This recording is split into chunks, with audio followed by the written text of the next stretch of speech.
El versículo que vamos a citar para la introducción es 2 de Corintios capítulo 5, versículo 17.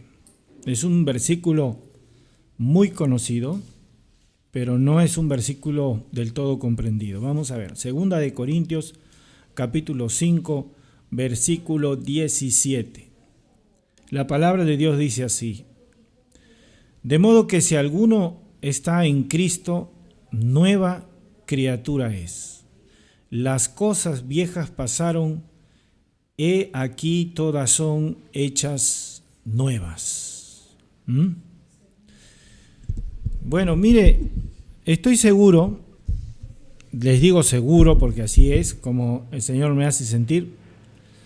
Estoy seguro que terminando la enseñanza usted va a tener una opinión mucho más profunda de este versículo, un entendimiento distinto al que tiene uno el día de hoy. Pero vamos a ir construyendo las bases de la introducción de la palabra para comprender qué es lo que el Señor nos quiere decir. Primero, en este versículo se establecen algunas cosas categóricas. Dice primero, si alguno está en Cristo. Esa es una primera referencia del mundo espiritual, pero además una referencia muy grande y muy importante. ¿Por qué? Porque uno puede estar sin Cristo, ¿verdad? Puede estar sin Cristo. Pero dice, si alguno está en Cristo. Y acá hay mucho que enseñar, ¿ya? Pero vamos a hacerlo a través de la Biblia misma, de la palabra misma, para ir comprendiendo y entrando en profundidad. Primero tengo que saber diferenciar qué es estar en Cristo y qué es estar sin Cristo. Aquí es donde entramos a entender qué leyes aplican sobre uno y sobre otro. Ambas leyes son espirituales y vamos a ver qué cosa es lo que opera para el que no está con Cristo y para el que está con Cristo. Son cosas diferentes, ¿eh? Mire primero, de modo que aquel que está en Cristo. Obviamente así no es como empezamos nosotros en la tierra. En la tierra empezamos sin Cristo. Y cuando nosotros empezamos sin Cristo, tenemos una historia. Además, una historia desde el inicio de nuestra vida en este mundo. Desde el inicio de nuestra vida en este mundo. Note que estoy hablando de la tierra. Cuando nosotros entramos con esta vida, entramos de esta forma, también empezamos a experimentar nuestra separación con Dios. El mismo hecho, mire, de hacer una comparación. Nosotros vamos a entrar a la tierra nueva, mire lo que le digo, y esto lo dice el libro de Apocalipsis, con todas las lágrimas enjuagadas, todas las lágrimas limpias. Es decir, nosotros iniciamos nuestra vida en la tierra nueva, como dice Apocalipsis, que Dios destruye este mundo y crea un mundo nuevo para sus hijos. Pero nosotros iniciamos esa vida con alegría, con gozo. Pero al entrar al mundo, el hombre entra y llora. O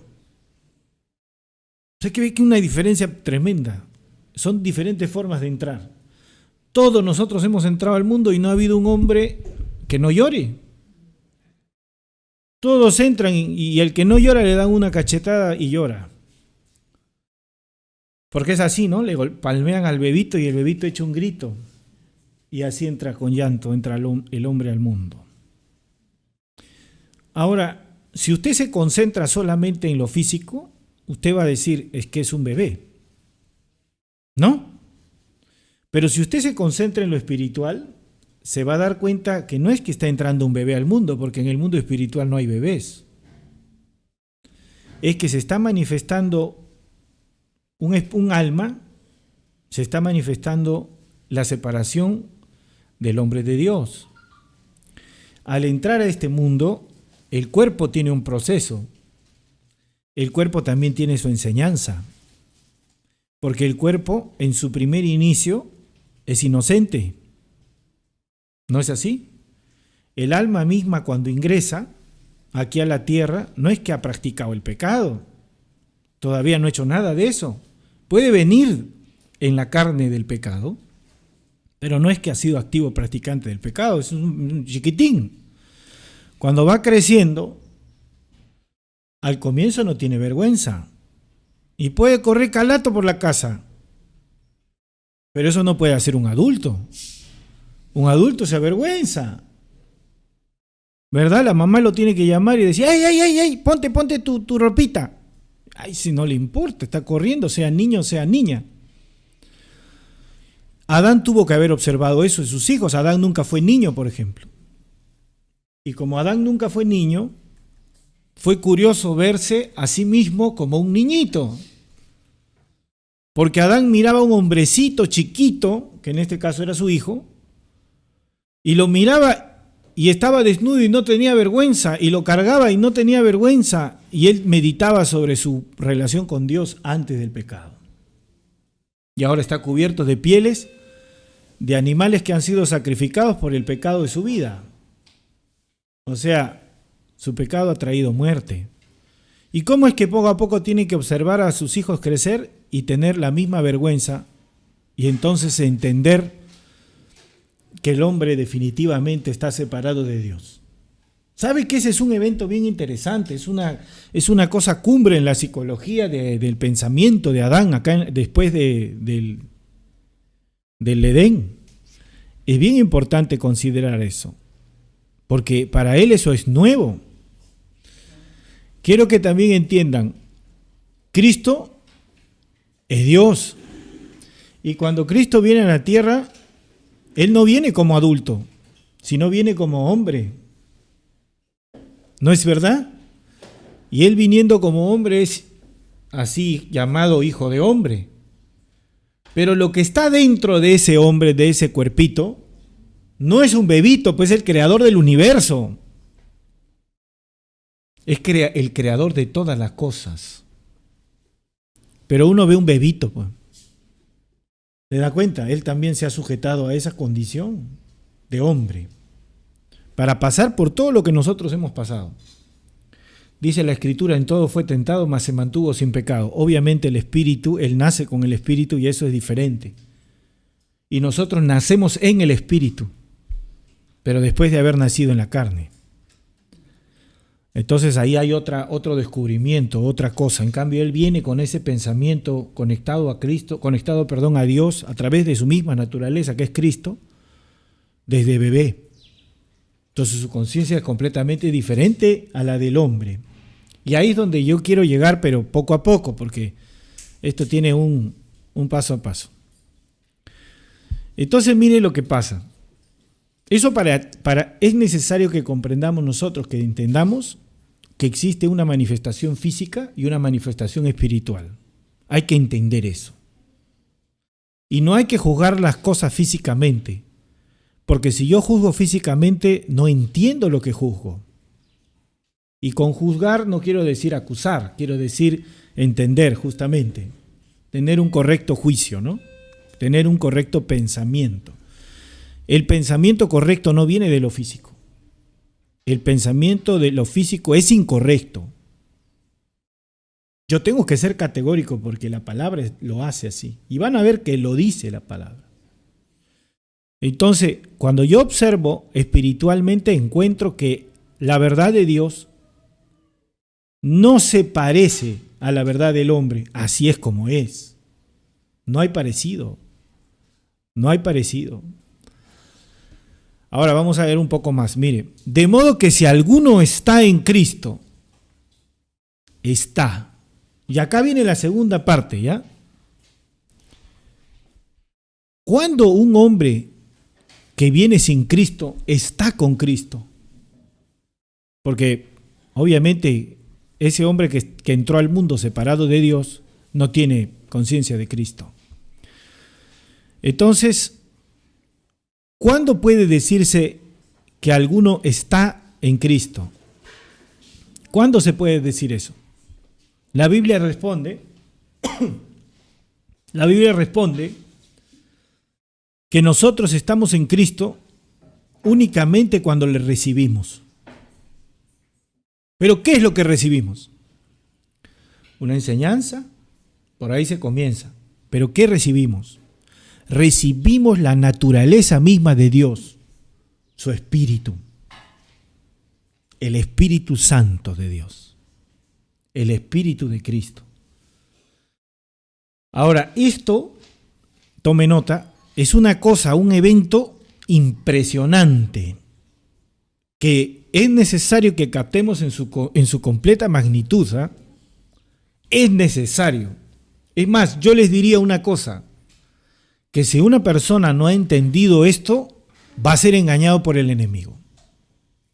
Estoy seguro que si no ha comprendido esto que vamos a hablar hoy, va a ser engañado por el enemigo.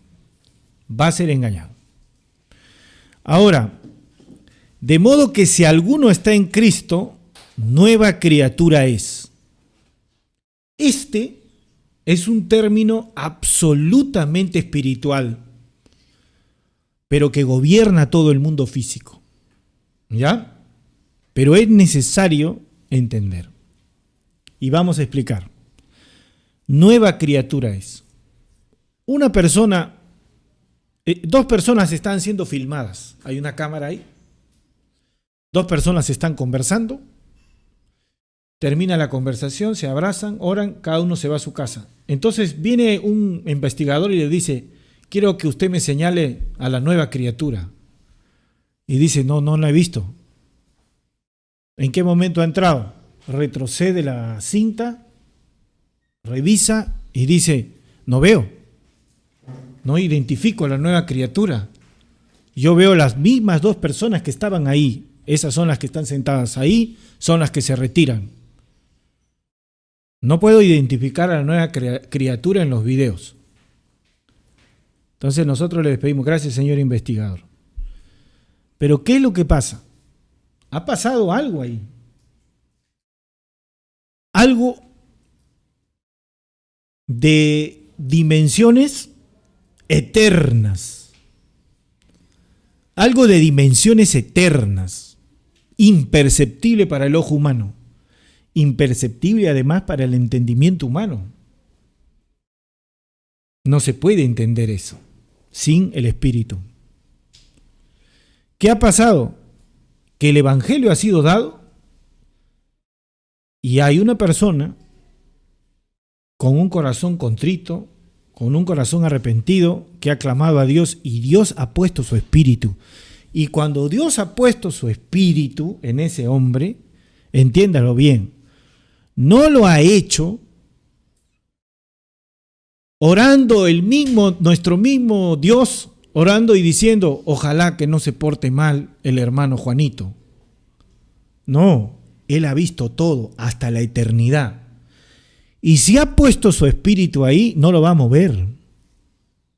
Porque Él ya puso la piedra angular. Él ya puso el cimiento que es eterno en esa vida. Y a eso no se mueve nunca. Nunca. Jamás. Está hecho ahí porque es cabeza de ángulo. La piedra principal de la construcción que Dios va a hacer. Entonces, ese fundamento, esa roca, va a edificar un ser que no es de este mundo. Esto es lo que tengo que sacarme de la cabeza. Y le voy a decir de muchas maneras esto que estoy diciendo aquí. Lo vamos a repetir de muchas formas. Pero tengo que sacarme de la cabeza: Dios no va a mejorar al muerto. No lo va a hacer más querido ni más especial. Lo va a destruir. ¿Y por qué lo va a destruir? Porque Cristo no construye sobre el acta. Cristo no puede construir sobre lo que está separado de sí mismo. ¡Asu! Entonces, alguien me dijo hace muy poquito, me dijo así: esta persona tiene muchos traumas, pero esta otra persona no. Y yo le dije: no importa. No, como que no importa. Sí importa, porque uno tiene muchos traumas y el otro no. Y yo le digo: no importa, otra vez. Bueno, pero a la psicología le importa, a la psicología. Porque la psicología se ocupa de lo que va a ser destruido y Dios de lo que es eterno. Entonces, ¿por qué no importa? Porque el que no está traumado como el que sí, ambos van a ser destruidos. ¿Se da cuenta de lo que le digo? ¿Qué importancia puede tener? Usted tiene dos sillas, dicen, ambas van a ser destruidas. Una es de color azul, la otra es de color verde. Y usted me pregunta, ¿cuál es la más importante? La verdad yo digo ninguna, porque ambas van a ser destruidas. El color que tiene no lo ha hecho especial. Pero el engaño se manifiesta de dos formas. Una manifestación del engaño está relacionada con los traumas, los eventos del acta, y la otra manifestación está relacionada con mi plan, con mi experiencia, con lo bueno que soy, con lo bueno que yo tengo, con mis virtudes, con mis cualidades. Pero ambas cosas, mis problemas, mis errores, mis pecados y todo lo demás, como mis virtudes, ambas cosas están conectadas a la muerte, a la maldición. Ambas cosas. Así que usted entenderá que Dios es categórico cuando dice, de modo que si alguno está en Cristo, nueva criatura es. No me hables de lo bueno que eres, o que puedes ser, o cómo puedes mejorar. Solo hay una cosa buena, solo hay alguien bueno, Dios. ¿Se da cuenta? No hay más. No es que sí porque el hermano tiene unas... No, solo Dios. Entonces, algunos dirán, hermano, pero usted es bien radical. Vamos a ver si la Biblia no lo es. Las cosas viejas pasaron. Aquí todas son hechas nuevas. Aquí hay un cambio. Mire lo que dice la palabra. Primero dice que si alguno está en Cristo, obviamente hay algunos que no están, pero si alguno está, ese es nuevo. Y siendo nuevo, él tiene que entender todo a partir de ese momento, de ese instante, es viejo. Obviamente, ¿no? Todo. Cualquier cosa que pase como nuevo es engaño. Es decir, siendo viejo, que pase a lo nuevo es engaño. Y es el punto débil del hombre. Y es el punto débil de los discípulos. Principalmente de los discípulos, porque el hombre tiene todo su ser es un punto débil. Pero aquí viene la cuestión. Fíjese, está en Cristo y es una nueva criatura y las cosas viejas, o sea, toda su vida en este mundo, toda su vida bajo el acta ha pasado. Pero ¿cómo va a ser eso? Todo, absolutamente. Pero hermano, yo no lo vivo así, obviamente, algunos no. Y es difícil porque es un proceso. ¿Qué es un proceso? Entender. ¿Y a qué se debe? A la dureza del corazón, a la enseñanza de los padres, a las heridas del acta, a los engaños del enemigo, al plan del hombre. Toda esa lista lo hace difícil. ¿Pero es imposible? No. Es más, el resultado final está garantizado. Garantizado. Así, sí. ¿Dónde está eso? La obra que Él comenzó en ustedes, Él mismo la perfeccionará. Él. ¿Por qué? Porque el hombre no tiene injerencia frente al espíritu. ¿Qué le parece? Menos el muerto. ¿O habrá nacido un hombre que le diga a Dios qué hacer y cómo hacerlo? Si uno entiende que eso es imposible, entonces uno se sujeta al que hizo bien todas las cosas, bien y en gran manera. Ahora entonces las cosas viejas pasaron. Hermano, ¿eso incluye lo bueno, lo malo y lo feo, como decían los cineastas? Sí, eso incluye toda tu vida. Ay, ay, ay, pero yo soy una persona alegre, soy una persona honesta, soy una buena persona. ¿Realmente Dios me va a hacer una mejor persona? No, Dios te va a hacer alguien nuevo. Porque la honestidad del hombre no es la de Dios. Ni el bien de Dios es el bien del hombre. Porque el hombre llama bueno lo que le conviene, pero Dios es justo.